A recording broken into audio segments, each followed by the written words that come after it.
Well, welcome everyone. Glad to see such a wonderful turnout for this amazing event, and it's my pleasure and honor to introduce today's plenary speaker. Medical technology innovation and delivery relies on the excellence of premier medical technology companies, and everyone in this room is well aware that a leader in the rarefied class of companies like that is Ethicon, a Johnson Johnson Medtech company. We're honored to have with us as the plenary speaker this morning, Vladimir Makatsaria, Company Group Chairman at Ethicon, responsible for leading the global Ethicon franchise, as well as being a member of the Johnson Johnson Medtech Global Leadership Team. Vladimir received a bachelor's degree in physiology, a master's degree in healthcare administration, and an MBA in strategic management, all at the University of Minnesota, so he's a gopher through and through. Vladimir began his Johnson Johnson career more than 25 years ago as a sales rep in Russia and went on to lead Johnson Johnson Medical Devices businesses across Europe, Middle East, Africa, and Asia Pacific. Prior to his current role, along with leading the Medical Devices Group in Asia Pacific, Vladimir was chairman of Johnson Johnson China with enterprise-wide responsibilities. Vladimir is committed to the advancement of healthcare for patients and is an active thought leader in the medtech industry. While in Asia, he served as the chairman of the Asia Pacific Medtech Association and as a member of the Business Advisory Board of the Singapore Management University. Currently, he's actively engaged with AdvaMed, leading industry-wide efforts to advocate for greater access and equity across global healthcare systems. Now, one might think that being chairman at Ethicon is a full-time job, but it turns out that Vladimir has a side gig going on. If you look on the Fordham University website, you'll see that Vladimir, not in a suit, but rather in an athletic shirt, in his role as volunteer assistant coach on the Fordham men's tennis team.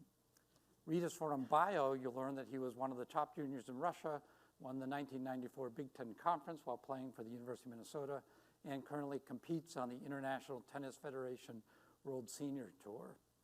And then on that website, the Fordham bio casually mentions that in addition to his coaching duties, he works as chairman at Ethicon. So clearly someone who can do it all. We're so pleased that he's here with us today to talk about the future of healthcare as a connected ecosystem. And please join me in welcoming Vladimir to the podium.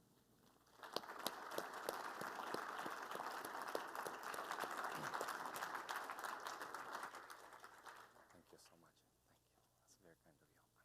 Do you know where the clicker is? There we go.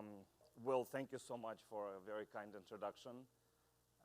And thank you to Art and to all the University of Minnesota team members for organizing this amazing conference. It's such a great example of how University of Minnesota plays a key role in healthcare ecosystem and especially specifically in medtech. And thank you to all of you for being here. Whatever you do, whether you're engineers or in academia, where you're in the business world, in payers or providers, thank you for what you do for patients, and thank you for working together for the benefit of patients around the world. It's an incredible space to be healthcare, and it's becoming more and more important in our life. For me, and as Will said, this is a very special moment to be here because Minnesota played a huge role in my life and was kind of a launch pad for me on many dimensions of my life. One of them was, I don't know how to, maybe I can use you to help me move those. But one of those, if we move to the next slide, was the friends that I developed here at the U. I was on the tennis team, as Will said, and some of my best friends came from my experiences. And you're gonna help me? Maybe you can help me just to.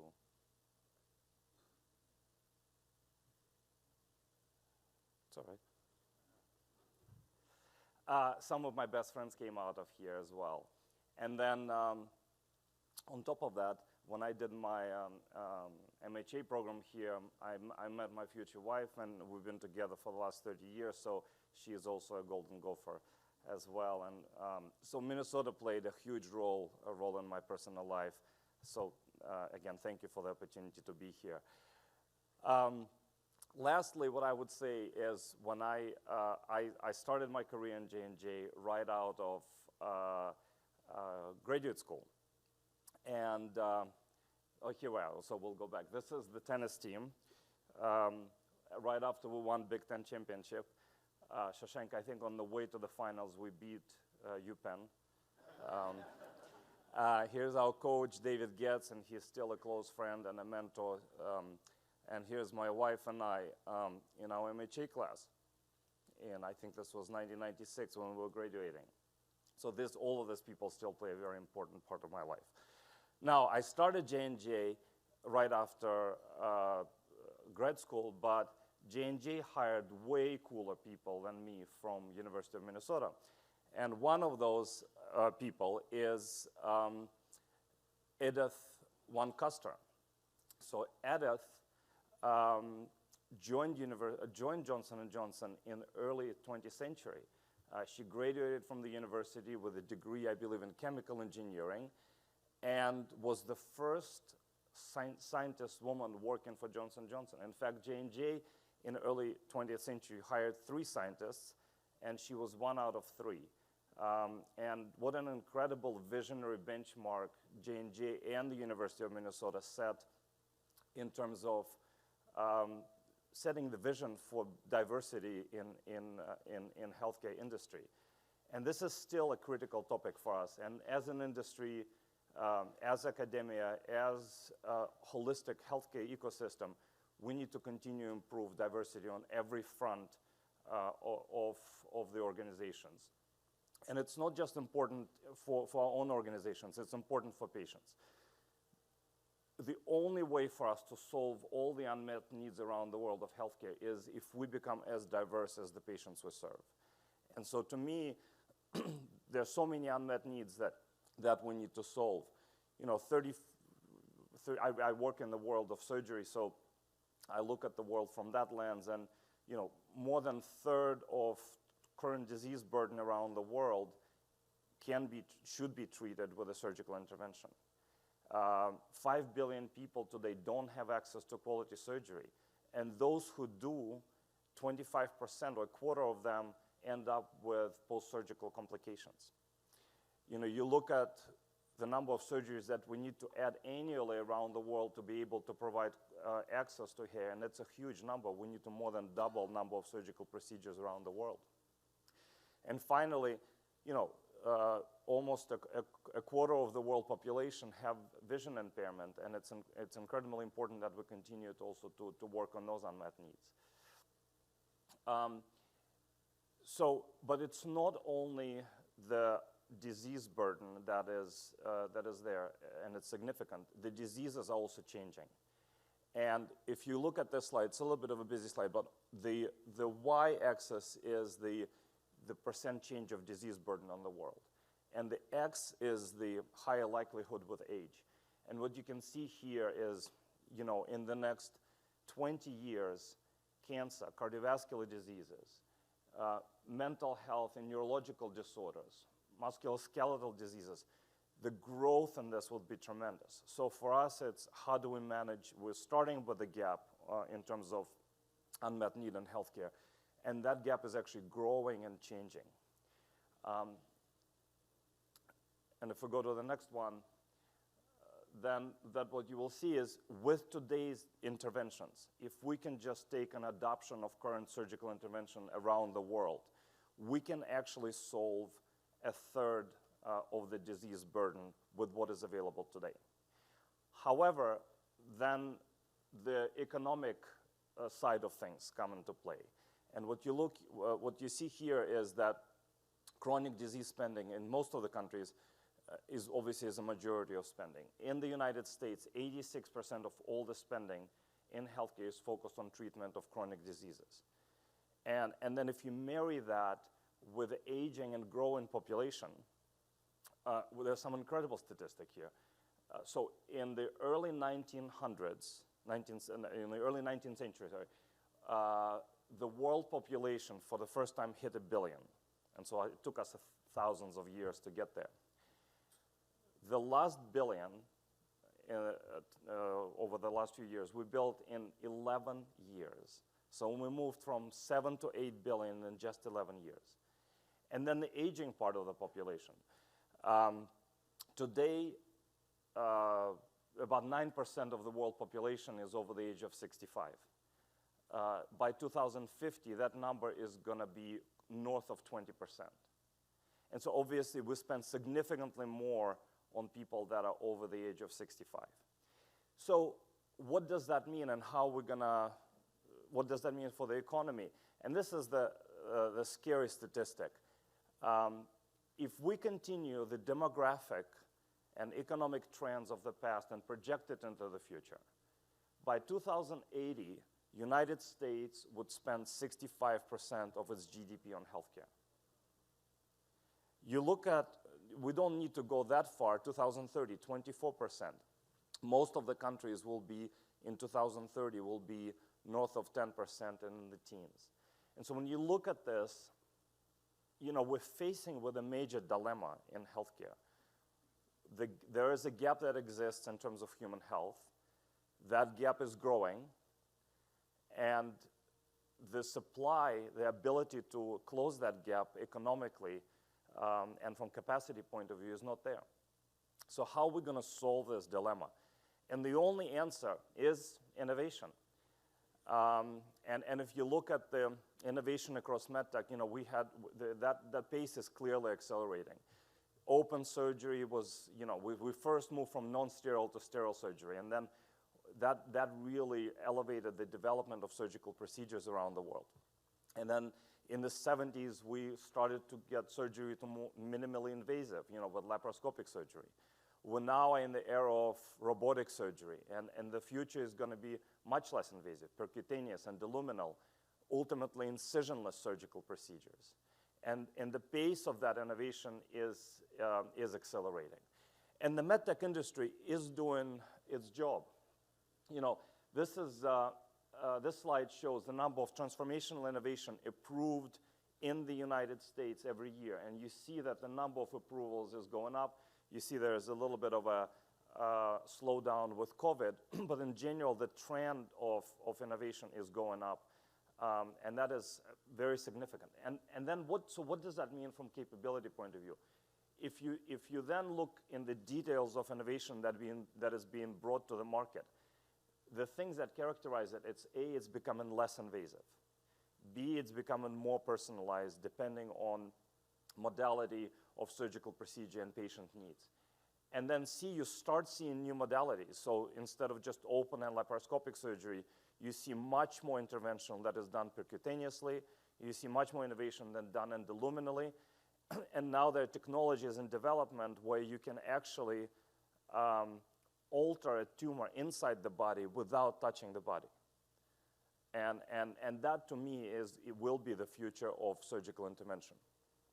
And then from scientific capabilities, historically, if I look at Johnson Johnson or Ethicon, we were very strong in polymer science, mechanical engineering, electrical engineering.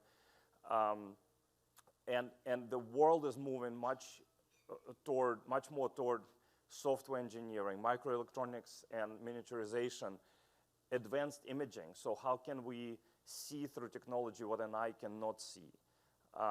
The world is in a shift from really treatment of an organ to treatment of a function of the body.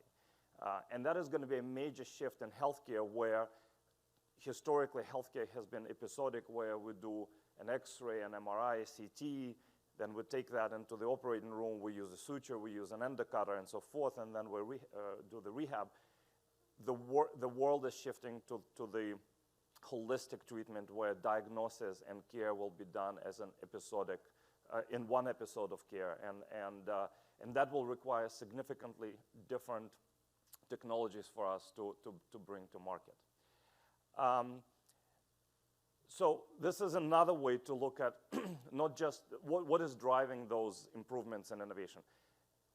Part of it is obviously is science, and I think University of Minnesota, and Shashank, you mentioned how much work we do here. but industry is doing its part in terms of investments as well. So if you look over the past few years, in the last 7 years, the investment basically doubled by the industry in the R&D of medical technologies. And also while every businesses grew as well, we're also as an industry are spending more time on innovation. And it's great to see that this is the trend, and I really hope and I'm confident that this trend will continue. If we then go to the next slide, so a little bit about the role of Johnson & Johnson in this. And we try as a leader in healthcare, we try to play our role in terms of shaping the future of healthcare. So Johnson & Johnson, we have about 130,000 employees around the world. And we believe that to truly be a leader in healthcare, we need to create and merge the medtech part of healthcare with the pharmaceutical part. And we believe that this merger of science is really the future of solutions for healthcare. So we have two sectors, pharmaceutical and medtech. And then we invest about $15 billion. This is total company, both in a pharmaceutical and medtech side. We invest about $15 billion in research and development every year, and believe that innovation is really the solution to, like what I talked about, to solve many of the healthcare needs around the world. So a little bit on how we innovate. So first of all, we believe in global innovation. And when I say global, I don't mean one size fits all. And many of you come from different places around the world, and you know that the disease burden is different around the world. The human anatomy is somewhat different. The way we regulate products and the way healthcare is delivered around the world is different. So when a company like Johnson & Johnson innovates, we need to listen to the insights from our customer and innovate based on the needs of our customers. So I think this is one of the key principles that we apply is we have to innovate globally, which means listen to customers and patients around the world. And then we look at the unmet need, whether it's bleeding, whether it's infection, whether it's leaks, or any other unmet needs that we face in surgery or broader in healthcare. And then we say, okay, how are we going to create innovation that addresses those unmet needs? Number two is we try to assess if there is a role that medical technology can play in addressing those needs. Or there are other ways to do it better. And if that is right, then we ask ourselves a question, what is our right to win in this space? Do we have the capability, whether it's scientific capability or financial capacity, to bring that innovation to market? And I think this is also where we try to embrace the power, the culture of humility, where they say if it's not invented here, it's all right. And then we don't really are open to anywhere where we source the innovation. And so do we have the right to win in this space, or do we need to bring that innovation from the outside world? And then finally, how can this innovation help the economic side of the equation? And can we bring this innovation to the market in a way that is sustainable for payers, for providers, for patients? And is it sustainable around the world? And if those four principles work, then I think we have a winning proposition, and then we try to bring it to life in the best possible way. And I know many of you here are interested in external innovation and internal innovation. So then if we talk about I talked about our right to win. So obviously if we have internal capabilities, we will develop the technology internally. But we also have many instruments that we will deploy to bring external innovation. And so I'll start with early innovation and partnerships. So we call them innovation centers. And those are scientists that wake up and 24/7. Their role is to partner with early ideas. Mainly it's universities around the world. We have 4 major hubs around the world where we do that. And right now we have actively about 700 partnerships in early innovation space both on the pharmaceutical and medical devices side, and we have about $1 billion deployed versus that, to those partnerships. The second one is, once there are startup ideas, how do we make sure we help incubate them and develop them? And so we call this concept J-Labs. There are 11 J-Labs facilities around the world, and you can think about it as a state-of-the-art real estate that has medtech labs, that have regulatory quality, and some other key capabilities that Johnson Johnson provides, and we attract startups to join those facilities and operate in them without any strings attached. So we have, again, we have hundreds of graduates from J-Labs around the world. One of the biggest one is actually in China. That is a partnership with the Chinese government that we've created in Shanghai, and that has been a real success in terms of bringing startups and helping them develop. So that's J-Labs. JJDC is internal venture capital. And so this is a concept where we currently have about $2 billion deployed in investments. And this is the concept where we would, if we're interested in a startup, we want to invest in it, but we believe that technology needs to be developed in a startup or independently before we either acquire it or decide to acquire it. And so we do investments and we help the company to develop, and then ultimately either choose to acquire or not to acquire it, depending on how the technology does in clinical trials and so forth. So that's a very important instrument for us. I think it's the oldest corporate venture capital in medtech. We just celebrated 50 years recently of Johnson Johnson Development Corporation. And then finally, we do acquisitions, and if I look at the last 7-8 years, we probably deployed about $30 billion to make acquisitions. 90% of them are more tuck-in deals, smaller deals, where we believe we can bring the portfolio in and help commercializing it across the world. And then obviously there are large acquisitions that we make as well. I started my talk about the diversity as an important aspect. And when we look at those different partners here, we will also look at the diversity front.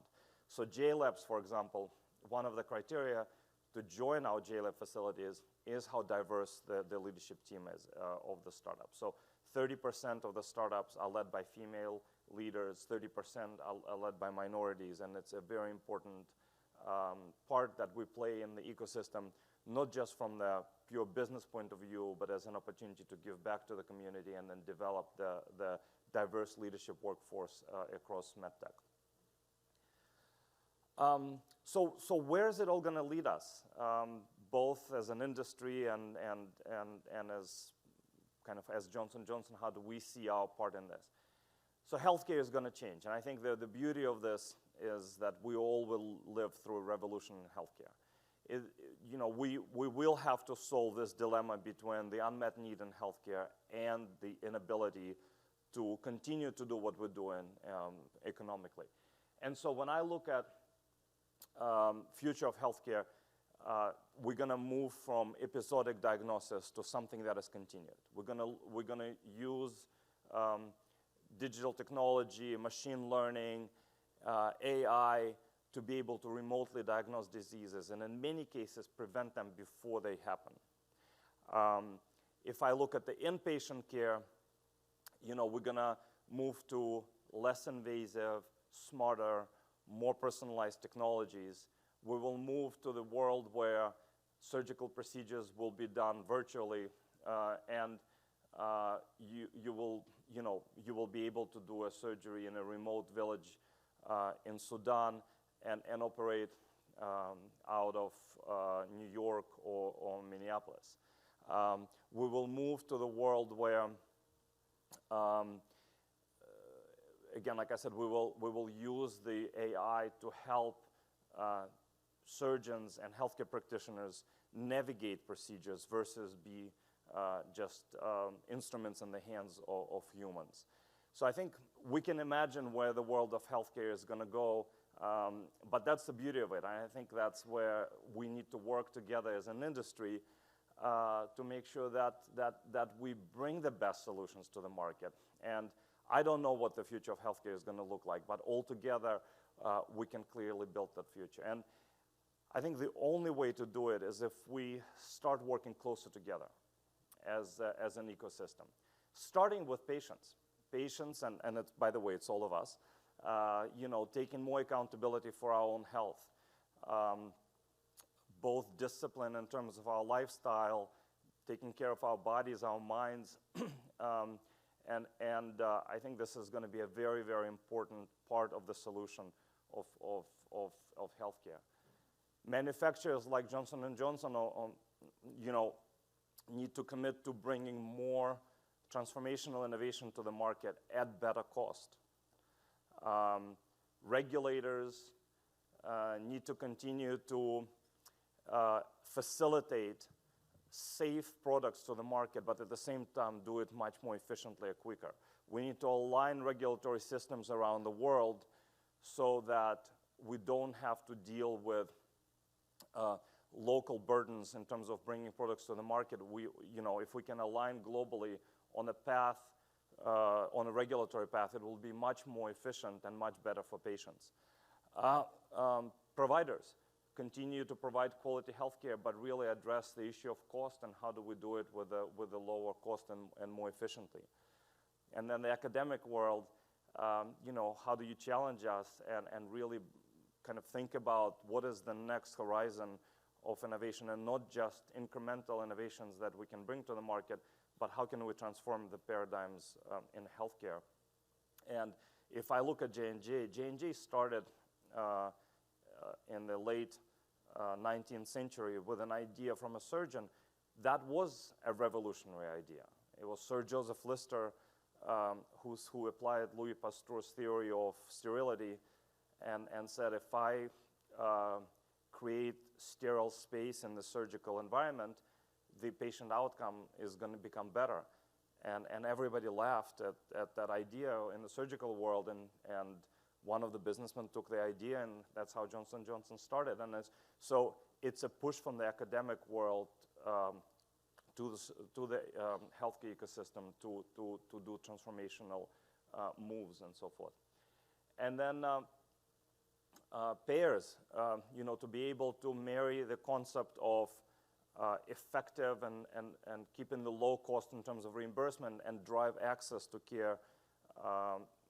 And this is obviously an issue not just in the United States, it's a global issue, and there are many countries in the world where patients don't have access and where payers need to drastically improve the way they bring products to market.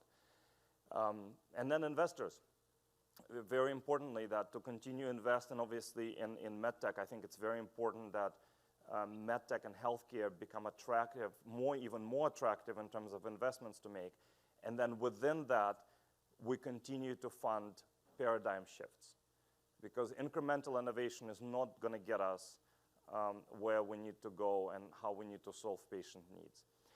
And then, I think we're all here because we're passionate about patients, and that's why they are in the center of what we do. And we all have stories that inspire us, and I see some students in the audience that made you choose career in healthcare, and I'm sure you all have your stories. My story, kind of what brought it to life with me, goes back to about 10 years ago, I think.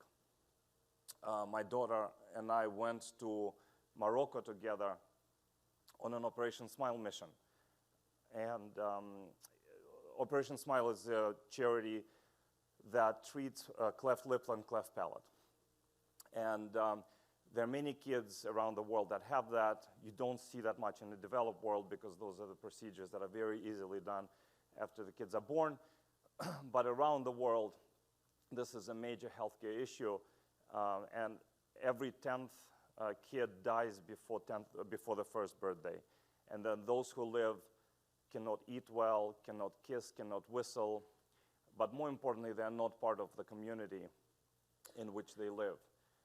And the surgery is very simple. It takes as little as short as 45 minutes and as little as $240 to do the procedure. And so we went, my daughter and I went to Morocco, this very humble hospital, and thousands families came from all over Morocco to get treated. And some of them sold their last belonging to actually be there. And so it was amazing to see that, we selected, with the surgeons and nurses, we selected 300 kids to be treated. And it was amazing to see how in 45 minutes, the kids start smiling and parents don't recognize their kids because they just look different, and the tears of happiness and joy. What was very difficult to see, and you see this little picture on the right, is that those who were not chosen, the 700 families, stayed and camped around the hospital. And you go into the hospital at 6 a.m. and they beg you to take them with you. And you come out at 11 p.m. and they're there to kind of beg you for, it's their last hope to come back tomorrow. And so that's tough. And so that kind of changed my life in a way to be committed to healthcare in this way. Changed my daughter's life, who wants to be a surgeon now. But I think the key thing here for me is that while there's so many people that we can help, there's so many people with cancer, or cardiovascular diseases, or mental health issues that are waiting. And so we need to work together to solve those needs of those patients. And so the ball is in our court. So thank you.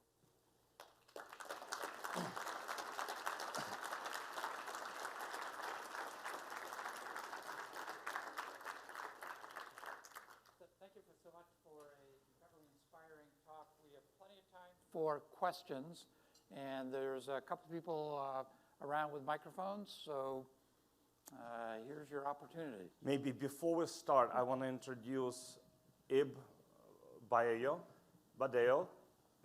who is a scientist at Johnson Johnson, and he's leading the partnership between University of Minnesota and Johnson Johnson. All the easy questions I'll take ones, and then the tough ones I'll let Ib answer. Wonderful talk. And I see lots of students in the audience, and we're thrilled about that. You spoke about the needs of the future. What is your advice for the students, whether they're undergraduates or graduate students, because it's going to be not incremental change, it's going to be big changes. What do you suggest for them as how they would pursue their professional career? And should I hand this to Yeah, that's a great question. Listen, I think one thing I will tell you is follow your passion.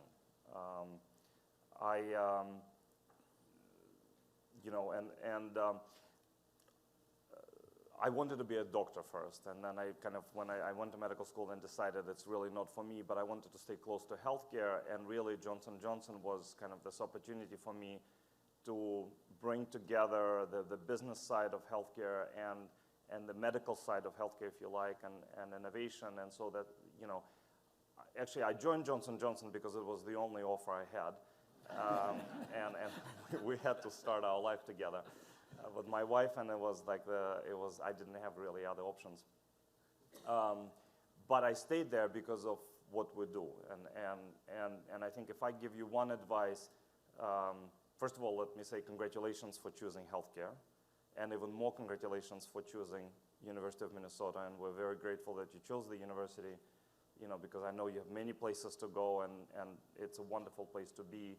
But if I give you one advice, I would say follow your passion and do what you love, and don't worry about your careers, just worry about the impact that you bring to the world of healthcare.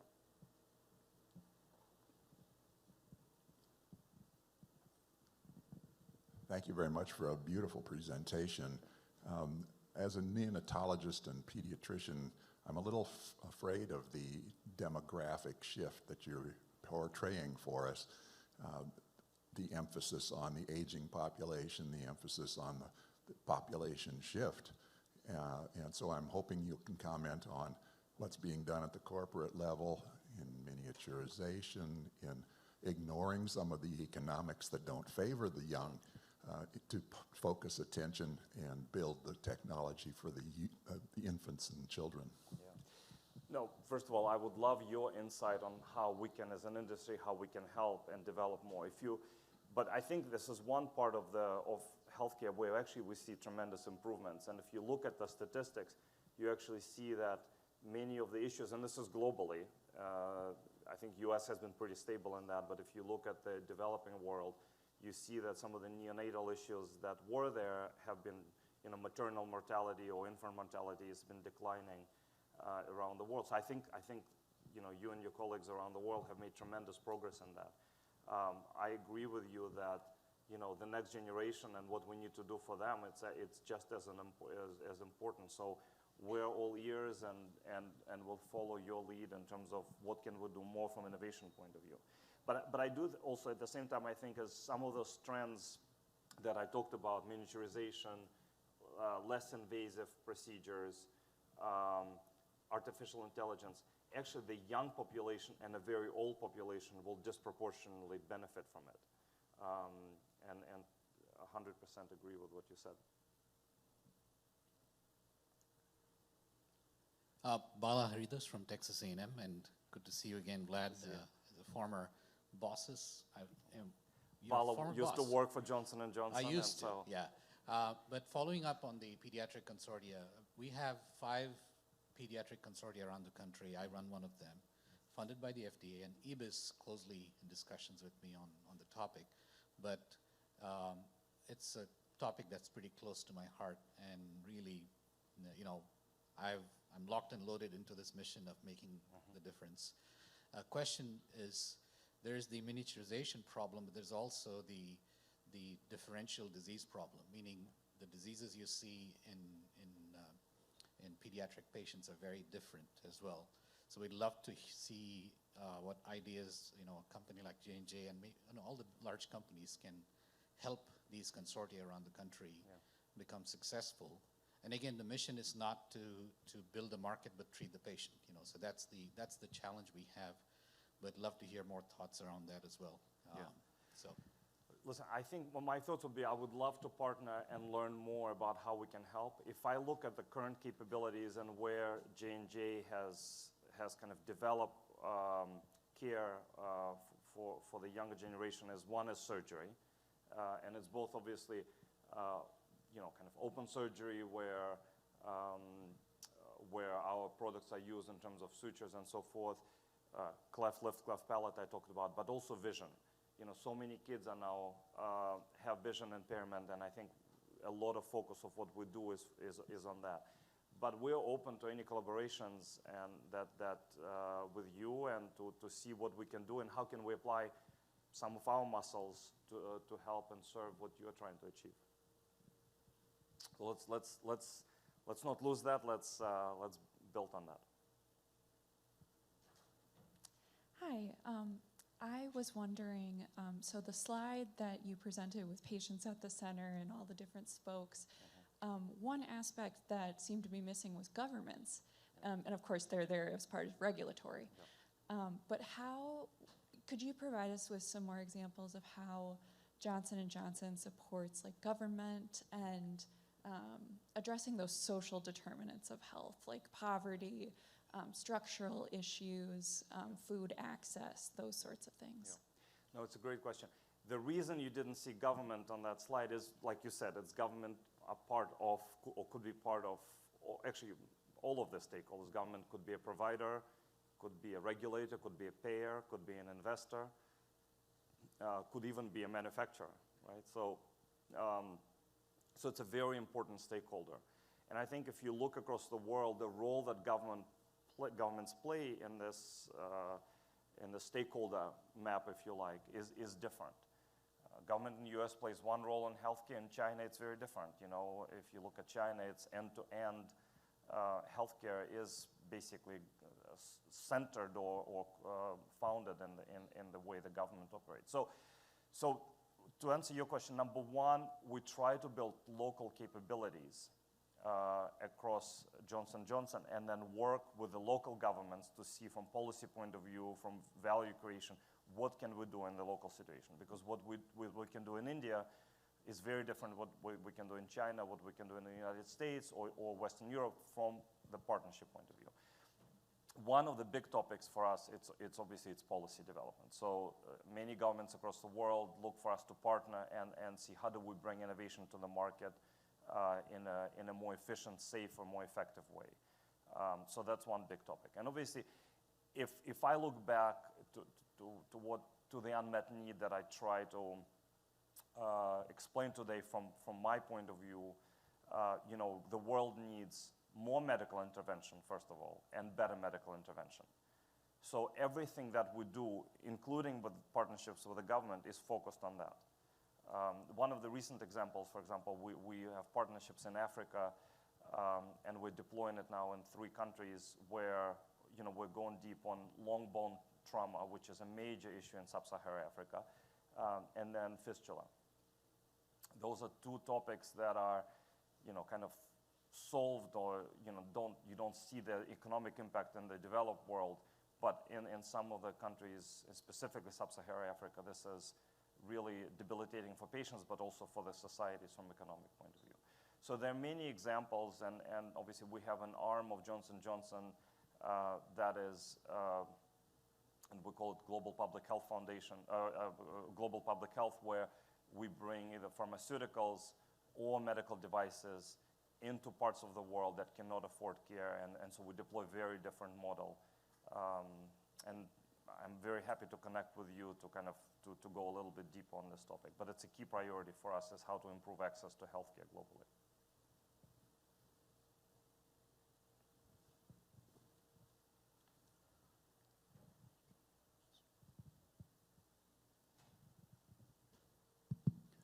Vlad, thank you. Very, very nice talk.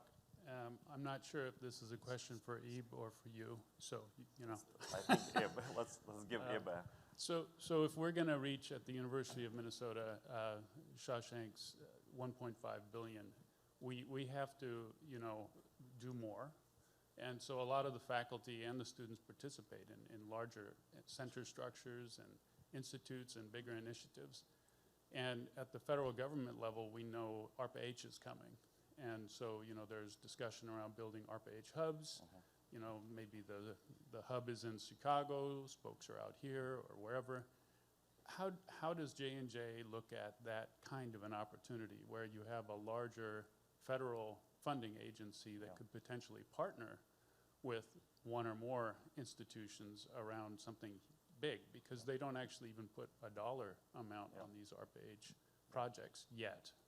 So I don't know, Ib, is that you? Or I can start maybe, and you can build on that in terms of what we're doing. Look, first of all, for me, number one is I go back to what I say, not one entity can solve the needs of patients. And I think if I look at the trend that we drive in MedTech, it's much more partnership. And so we will always rely on partnerships, and I talked about organizational humility about it. But I think as we go into the future, partnerships with academia, as an example, are going to be much bigger for Johnson Johnson Medtech.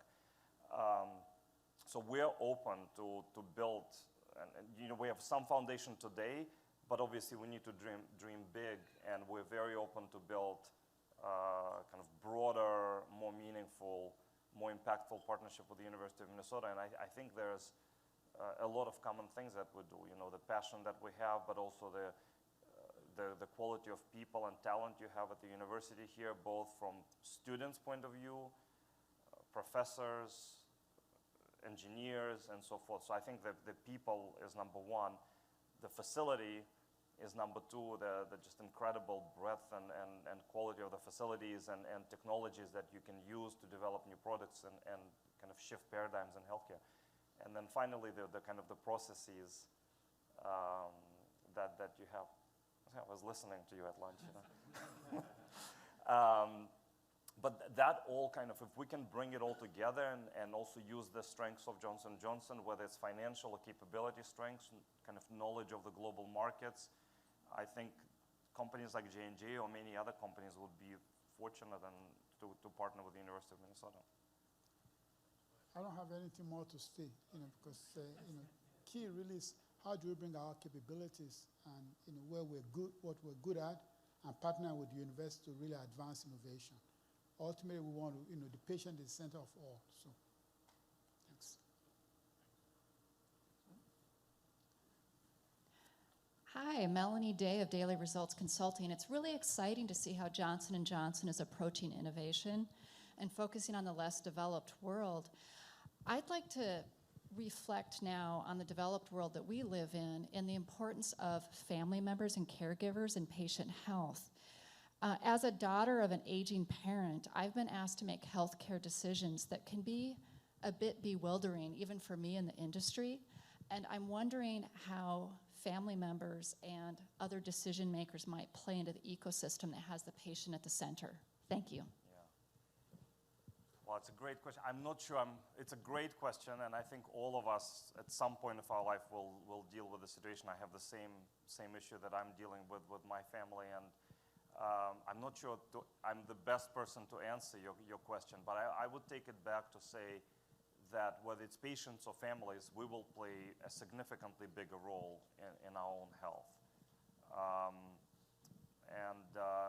To me, I would put this maybe in one category that we have to take care about ourselves as human beings, but also people around us. But it's a great question, and if you get a good insight on that one, I would love to learn more as well as a son of somebody who is also kind of aging at this point and dealing with a number of issues. Thank you for the great talk. I'm really impressed by the story you shared at the end. So I'm Chiman. I am actually a dentist. I don't know how many dentists are sitting here. I do feel the need from my patient that drive me to sit here. So I was really connect with the title of your talk, Driving Innovations Through Connection. I connected with my patient. I really also like your answer to the other questions, how you build connection, collaborate with university, innovations. My question is, with so many needs of so many patients, with so many innovative ideas, how do you prioritize your resources? What are the principles you want to apply to determine, okay, I'm going to give this idea, this project more resources than the others? It's a great question. And if we can go back to the slide that kind of shows the guiding principles, I want to start a little bit there. It's the guiding principles of how J&J innovates. So it's a great question. So let me kind of start back to say we always start with unmet need. And then we say, can we solve this unmet need through the technology, through the medical technology? And if the answer is yes, do we have the right to win in that space? And if the answer is yes, how do we then do that in a way that is economically viable for healthcare system? So those are kind of the four questions that we ask.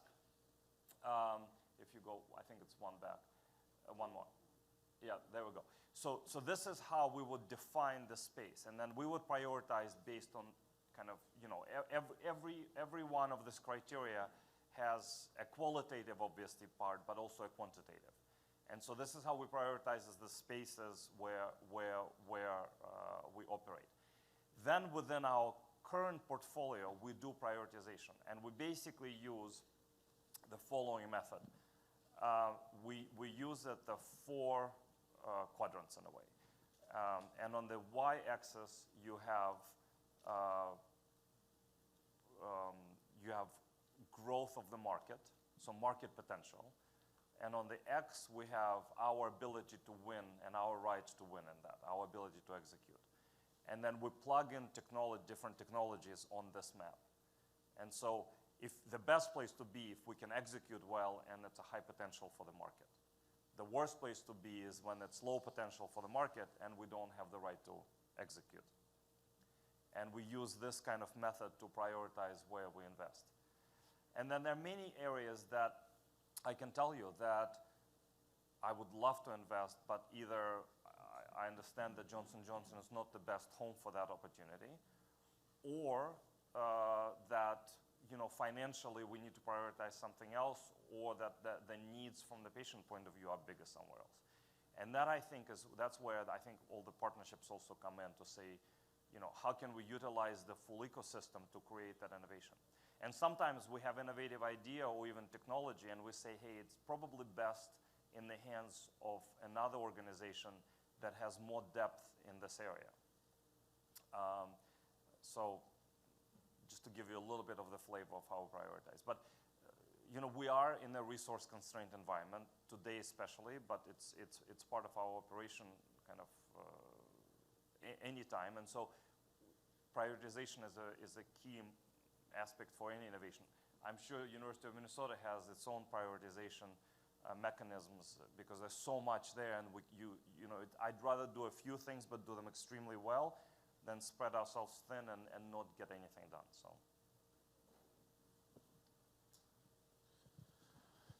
Jared Butler from Penn State. Thank you for the presentation. I'd say it's really encouraging. I think I've lost count of how many times you've mentioned the desire of Johnson & Johnson to collaborate with universities.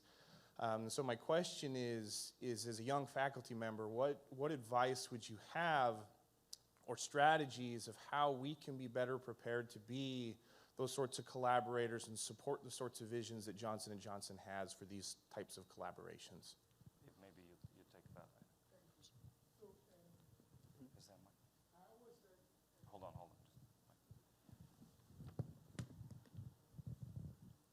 I always say that you should constantly ask yourself, what problem are you trying to solve? I have no objection to fundamental research. We should constantly do that.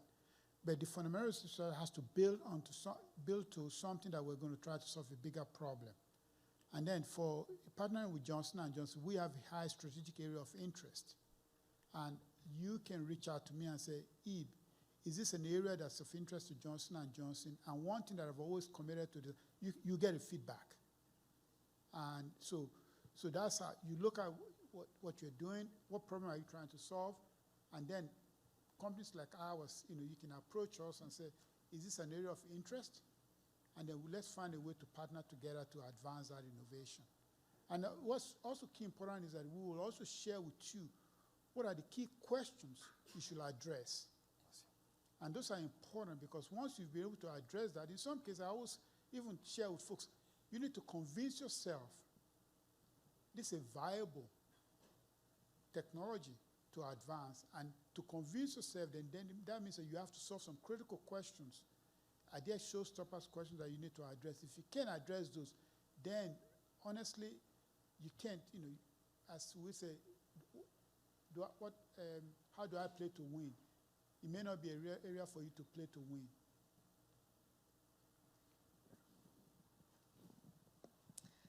Good morning. Christy Vu with the Congressionally Directed Medical Research Programs in the U.S. Army Medical Research and Development Command.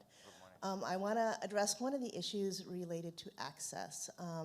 So we talk a lot about access and devices. Those are really going to be things that are going to be technology and resource driven. But domestically and internationally, we are having a significant portion of populations that need care in remote and or austere environments. And that's going to be a huge driver for anything we develop for civilian care or military care. So I want to kind of get your thoughts and maybe a little more elaboration on some of the things that J&J are doing to be able to address devices, medical care, to be able to be delivered in remote or austere environments where some technology or infrastructure resources are not available. Yeah, that's a great question. So I'm going to take it from two different angles, if you don't mind. One is and I haven't really touched on this, but disparities in healthcare. And you can look first within the United States, and I think it's one of the only countries in the world where you can have a zip code that is, a mile away from another one, but the life expectancy has 20 years difference. And what we saw during COVID, when we are now in a more resource-constrained environment with lack of capacity in the hospitals and shortage of clinical staff, you see this that is becoming worse. And I think this is our responsibility, specifically in the United States, to solve the disparities that we have in healthcare based on the zip code. And race or gender should not be determinant of your life expectancy. And today, unfortunately, it is. And so when you talk about access, this is one big topic for me. You can then take that and magnify that globally, and you have such a huge difference in terms of quality of healthcare in different countries, that again, it's our responsibility as part of the global healthcare ecosystem to improve healthcare in the areas of the world that are not getting it. And then I'm going to your second part of that, and then bringing the dimension of remote care, easier technologies to use. And I think it will come in several dimensions. One of them is ease of use.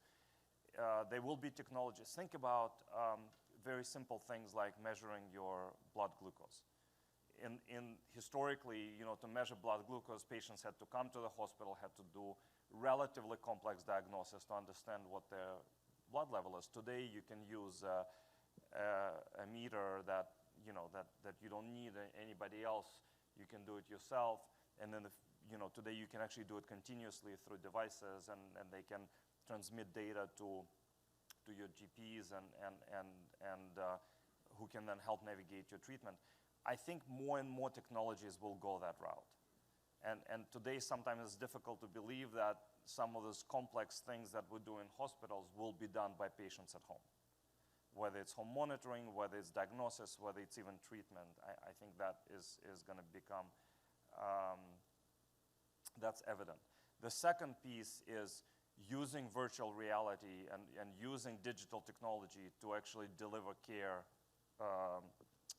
from a distance. And one of the most incredible experiences I had last year was we have a partnership with a big hospital in New York where they built a hospital in one of the African countries. And I went there with a surgeon, and we were in the operating room in this remote village near the Nile River. And it's a village of about 3,000 people, and the only kind of brick building there is this hospital. And we have a digital technology, visualization technology, that connects somebody who is sitting in Westchester, New York, and helping a surgeon that has done 3 laparoscopic surgery in his life to do a laparoscopic hernia repair on the patient. And I can tell you, like the way it felt to me, like I'm not a surgeon, but I could do that procedure the way the mentorship was done. And so when you think about kind of, I think that remote procedures, remote surgeries is going to be the other dimension of it. So to me, that's clearly where healthcare is going, not just because of the remoteness of patients, but also from cost point of view, it's the only solution that we have. In fact, back to your question, I think, how do we care for elderly population? Making sure that we don't do an episodic diagnosis, but we constantly monitor health of patients is going to be, it's going to be on the map very soon. 2 more questions. Hi, I'm Nam. I'm a current PhD student in human factors here. So I'm very interested in thinking about like the patient's point of view, and I was wondering, how do you build like patients' trust with all of these new advancements and innovations that's happening, especially with like concerns about privacy and security and all of that with AI and other new technologies? Thank you. It's a great question. Cybersecurity is one big topic, I think, that is evolving. Privacy is obviously the other one. It's very interesting you ask this question because the regulation around the world is very different on those 2 topics. But it's clearly, with everything we talk about, those 2 topics will elevate to the top. How do you maintain privacy and respect for patient data? But at the same time, develop solutions that are personalized. So that is one dilemma we're going to face. And it's, by the way, when I talk about all the stakeholders, it's not industry only, it's all the regulators, payers will have to work together to address this topic. This is one of the great examples where all the stakeholders that were on that map have to work together. So privacy one. Cybersecurity, you touched it, is another one. And again, we didn't have many, we had some instances, I think, in medtech industry that cybersecurity was breached and it led to a potential threat to patient. And I think that is going to be a big topic that is going to be part of the development. So we have to develop technology that is not only effective clinically and efficient from cost point of view, it also has to be safe from the point of view of cybersecurity, and obviously respect the privacy. So I think the topics that you raised are the great topics, and those are going to be part of the ecosystem development, whether it's regulators, payers, or companies like J&J. But we are, in Johnson & Johnson, are developing major capabilities on those two topics. And the last question. Thank you. Good morning and great presentation. And thank you for your encouraging word for the researcher in this medical field. I'm Paulavi Shamadar. I'm a researcher from Mayo Clinic. So my question is somewhat connected to hers, like an extension. So my question is how you perceive the use of artificial intelligence in medical field. Like this new area is like taking a great role and changing and touching all the parts of our lives. And as a researcher in medical field, I perceive this as with very great excitement and as well as a little fear because we do not know this technology as a full. So as a like leading technical medical field in the industrial field, how do you perceive this? Thank you. Great question. So let me go back to the unmet needs. So if I look at the world of surgery, what I said, 25% of surgical procedures end up with complications. The main ones are bleeding, infection, leaks. Those are some of the more complex side effects in surgical procedures. Many of them could be avoided if we deploy smart instruments, if we use artificial intelligence to help improve procedures.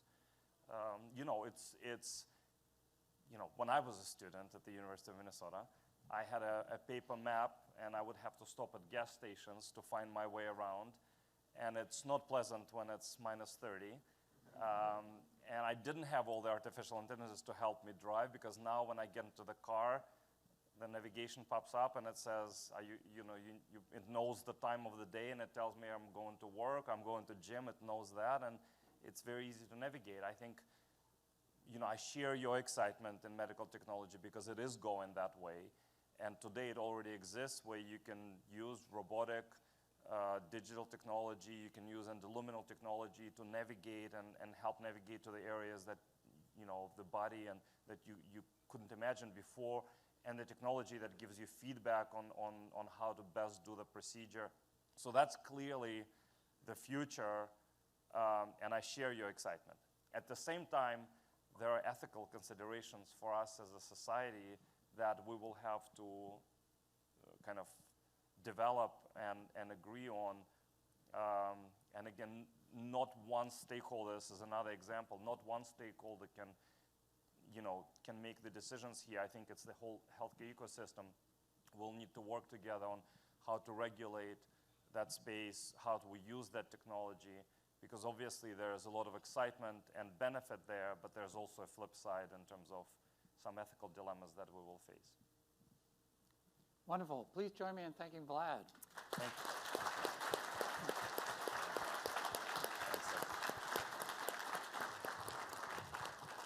Thank you so much.